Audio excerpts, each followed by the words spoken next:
Everyone, welcome back. Kevin Carpenter, CPP Events, and I am here with Steve Love. And I have to say, Steve, like, I think I've seen you at how many conferences over the past few years, but we haven't done this before. We have never done this before. Yeah, I've lost count of how many. We first met at CPP though, right?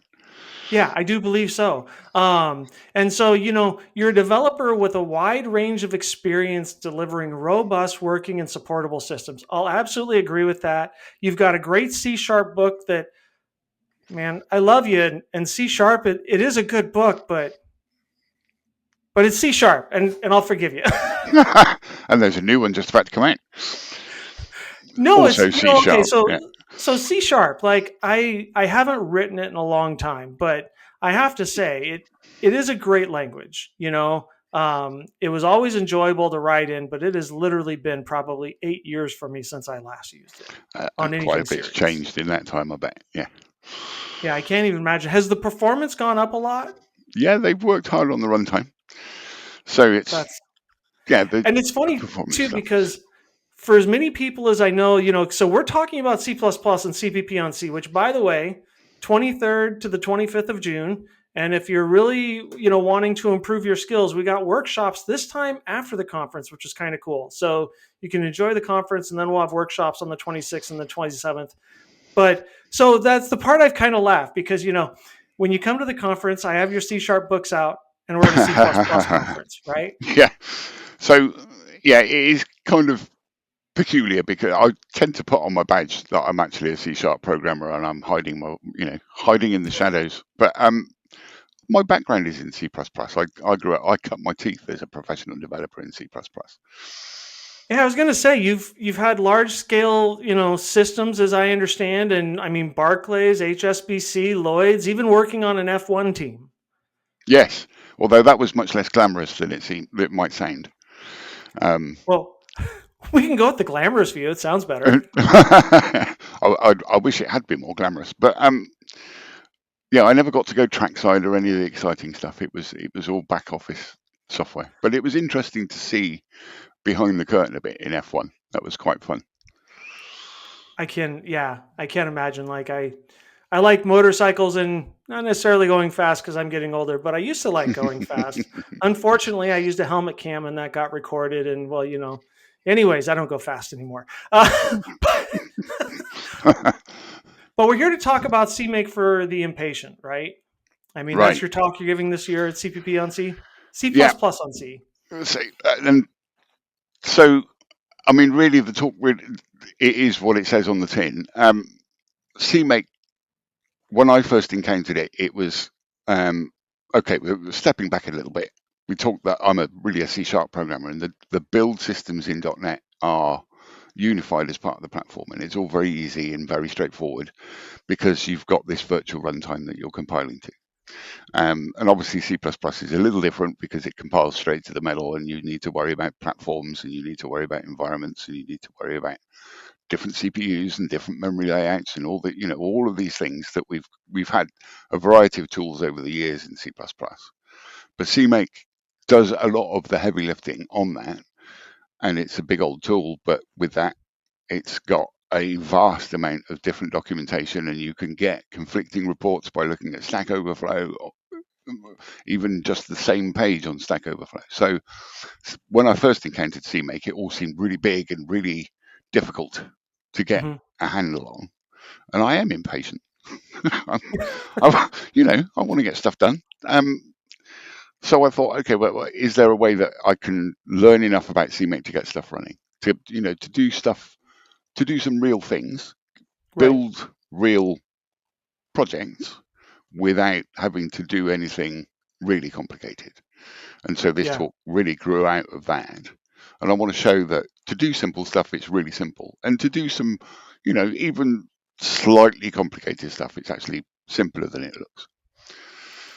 So I was going to ask, what do you think? I mean, the documentation and everything you pointed out is absolutely the case. So, in a comparison, I grew up with make files in Linux, and we're talking Likewise. back when we got Linux on floppy disks, so a long time ago. And so when I consider CMake, to a make file, of course, CMake is generating, at least on the Linux side, it's generating that make file. Um, what do you think gives CMake the perception of being complicated? I think of, what was it? Somebody wrote like a Quake clone or something like that, or a Doom clone in Quake, or, I mean, we've heard of some really esoteric things that have happened, but what do you think makes the perception of CMake complicated? I think that the examples that you find in the documentation, or around the kind of the ecosystem of CMake. So if you go and ask your favorite AI chatbot to give you some CMake examples, the stuff it gives you is really complicated, Yeah. and it's got inline variables and a certain amount of kind of selecting stuff based on the values of those variables, and Mm-hmm. it almost looks like a full program, Yeah. except that all you want it to do is build your C++ project. Yeah. So all of the examples that I saw outside of the introductory docs in the CMake area were huge, effectively. Yeah. But I think that's the same with Make as well. Excuse me a second. I would agree. I mean, so, I use CMake daily, and I will say that I've found that having a simple CMake file. So I'll say that I found having a simple CMake file is actually, for a single project, wasn't actually too hard. I agree with you that there's the perception of complicated, but not necessarily. However, as soon as we started to add different tools, which I think is one of the beauties of CMake, right? So, for example, inside of our CMake, we can make it very easy to whether we want to use the Clang compiler or whether we want to use GCC when we do a build. Yeah, and so that's one of the things I want to pull out is switching between different tooling, and having them side by side, and that's really cool. I quite like that idea that I can have a unified build system for all sorts of different platforms, all in one file, effectively. But do you think that you find that is where we start, to me, that's where CMake starts to get more complicated, right? As we start to um, add these kinds of things. Because likewise, even just the other day, I have an app that builds, on Linux and on Clang, and I suddenly tried to make a build on Mac. And so, suddenly std chrono, month, year, day doesn't show on the Mac because I've missed some option. And to your point, you start drilling down into the, CMake values, and now suddenly it's getting complicated.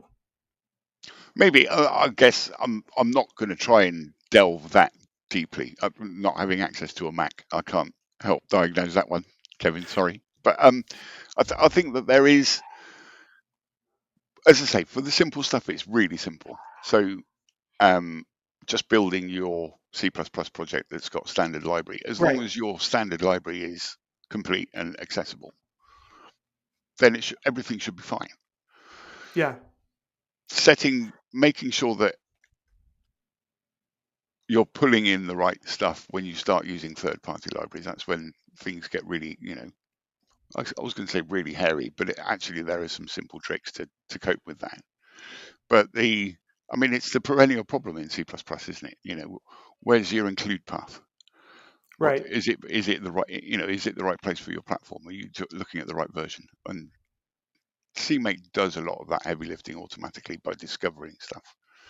And so it's That's true. unifying this idea of the kind of identifying what the configuration needs to be and then creating the correct build system for it. Yeah. And sure, there are lots of ways that can go wrong, but for simple cases, it mostly works. And that's why it's for the impatient. And I don't think I am absolutely not an expert in CMake. I've managed to make it work for my use cases. Well, I'm looking forward to that because I do think, that's the kind of talk I wanted when I first started, on the apps that I'm working on. Like the parts where I was just saying, I was kind of more pointing out the fact I agree with it. It becomes complicated, kind of like with edge cases when you're trying to build things out. But to your point of finding modules, we use Oracle as a database on our backends, and there's a nice module that just turns around and finds, because Oracle's not on the standard include path on every, like going from Red Hat to going to Ubuntu, it's located in different paths. And either way, it just finds it and does it right once you include the module. Or same thing with like stood thread on the Linux side. I mean, I think those are a little bit more commonplace, but it does the lookup for you to make sure it's there, and then you're good to go. Yeah, and I'm going to try and experiment a little bit on the Linux side, but it's going to be from a Windows machine. So I've got access to the Windows subsystem for Linux, but that's a reasonable, I think, kind of Linux alike. Oh, absolutely. I Yeah. absolutely agree. So, out of curiosity, just because you're saying this from a Windows side, Windows, so Visual Studio Code will use CMake files now too, won't it? I believe so. I've not tried it in VS Code. Visual Studio will use CMake files, but I'm a huge fan of the JetBrains tools, Okay. and so most of what I do in C++ is in C line, which I love. And C line does, yeah, I can't disagree. We don't use it at work, but I will say that every one of the C++ developers on my team, they have a copy for personal use, because it just, man, it just really hides. I don't want to say it hides. It just really gives a great project interface, and it just seems to be really intelligent about when you add files and making sure everything syncs up and just works. But it also gives you access to the internals, so you can configure it yourself if you want. So Yeah. I think it spans, it goes beyond what Visual Studio provides in both directions. So at the high level, I think it gives you a nicer view of your project stuff, and it is entirely based around CMake. Yeah. But at the other end, it does give you access to the CMake caches. For example, you're not just editing it as a text file. You get the rider smarts, not the rider smarts, sorry, the C line smarts. Right. Yeah. To help you along with that as well. And so there are, it's a whole environment that makes it easy to do this kind of stuff. And I could never have put this talk together without C line, because Well, letting C line do its thing and then inspecting what it did and figuring out what that meant yes. is what gave me the insights to pair things right back to the smallest possible example that would work for this simple use case. And that's kind of cool. So that was kind of where I was going when I started that question about, Visual Studio doing CMake. I was wondering if you'd parsed together a project with that and then broken apart the CMake file. Because I do remember, and this is like Visual Studio 2015 or 2019, when I think they first started doing CMake integration, and I think that would led to the point of CMake being complicated, the files they were producing. Very likely, yeah. 10 years later, things have come a long way. That is for sure. Yeah, they have. I mean, I've not been deeply embedded in C++ land in all that time, so I kind of dip my toe in and out, quite honestly. But getting to grips with CMake with just Visual Studio, I think would have been more. I think I would have just given up. So C line for the win. C line for the win. On C, June 23rd to the 25th. And you got to check out the workshops. I have to say that again, because Jason Turner, Walter Brown, Nico, we got some great workshops going, and I'm excited to see you in Folkestone. Absolutely, yeah, excited to see you too. Although it's a beautiful time of year. It is. Yeah, I hope the weather's like it is at the moment. It's glorious here currently. I'm excited. Like I was saying, I have travel coming up. So, but being in Arizona, by the time I come to Folkestone, it will be, just perfect weather, because we will have gone from like 38 degrees here, down to at least the mid 20s. And I'm just fine with that. Well, I'm in West Yorkshire in the UK, so it's a little cooler than that. Okay. Well, we'll both enjoy looking across the channel. Absolutely. As we enjoy some talks. And I look forward to hearing your talk.